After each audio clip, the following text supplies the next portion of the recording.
Hello friends, Bangla activity চ্যানেলে আপনাদের সবাইকে ওয়েলকাম। নতুন শিক্ষক নিয়োগ নিয়ে বড় মন্তব্য পর্ষদ সভাপতি গৌতম পালের।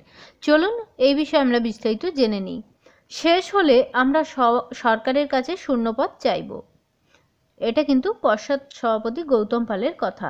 চাকরির দাবিতে ফের পথে নামলেন টেট পাশ করা চাকরি প্রার্থীরা। প্রাথমিক টেট পাশ করা 2022 সালে চাকরি প্রার্থীদের আইন আন্দোলনকে ঘিরে মঙ্গলবার দুপুর দফায় দফায় রণক্ষেত্রে চেহারা নিল। সল্টলেকের করুণাময়ী পুলিশের কাছে ধস্তাধস্তি, অনেক প্রার্থী অসুস্থ বোধ করেন। চাকরি প্রার্থীদের আটকাতে পুলিশের সঙ্গে র্যাবও নামে। চাকরি প্রার্থীদের আটকে ধরপাকড় শুরু করে পুলিশ। অবিলম্বে শিক্ষক নিয়োগ প্রক্রিয়া শুরু করার দাবি জানিয়ে চাকরিপ্রার্থীরা অভিযোগ করেন যে তারা বলেন 2022 সালে 10ই ডিসেম্বর প্রাথমিকের টেট পরীক্ষা নেওয়া হয়েছিল। 2023 সালে 11ই ফেব্রুয়ারি টেটের ফল বেরিয়েছে, কিন্তু প্রাথমিক শিক্ষা পর্ষদ এখনও পর্যন্ত ইন্টারভিউ প্রক্রিয়া শুরু করলো না। দ্রুত ইন্টারভিউ নিয়ে তাদের নিয়োগ প্রক্রিয়া শুরু করতে হবে, চাকরি প্রার্থীদের একটাই দাবি। যদিও এই বিষয়ে প্রাথমিক শিক্ষা পর্ষদের সভাপতি গৌতম পাল বলেন 2014 থেকে 17 টেটের নিয়োগ এখনও শেষ হয়নি।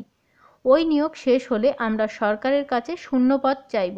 সেই শূন্যপদ তৈরি হলে তারপরে ইন্টারভিউয়ের বিজ্ঞপ্তি প্রকাশ করব। সুতরাং এখনই আমরা 2022-এর নিয়োগ শুরু করতে পারছি না। মনে রাখতে হবে, টেট পাশ করা মানেই চাকরি নয়। এদিকে প্রাথমিক শিক্ষক নিয়োগের দ্বিতীয় ফেজের স্টেট কাউন্সিলিংয়ের নোটিফিকেশন প্রকাশিত হলো। 29শে ফেব্রুয়ারি হবে স্টেট কাউন্সিলিং। যে প্রার্থীদের কাউন্সিলিং হবে তাদের তালিকা নোটিশ দেওয়া হয়েছে। দ্বিতীয় দফাতেও সেই সমস্ত প্রার্থীর ডাক পেলেন না, তারা পরবর্তী নোটিশের জন্য অপেক্ষা করবেন। প্রসঙ্গত উল্লেখ্য, মোট 9,533টি পদে শিক্ষক নিয়োগ প্রক্রিয়া প্রায় শেষ করে ফেলেছে প্রাথমিক শিক্ষা পর্ষদ। তো ফ্রেন্ড, বুঝতেই পাচ্ছেন, এই ছিল আজকের আপডেট। পরবর্তী আপডেটের জন্য প্লিজ চ্যানেলটাকে সাবস্ক্রাইব করে সঙ্গে থাকবেন। Thank you.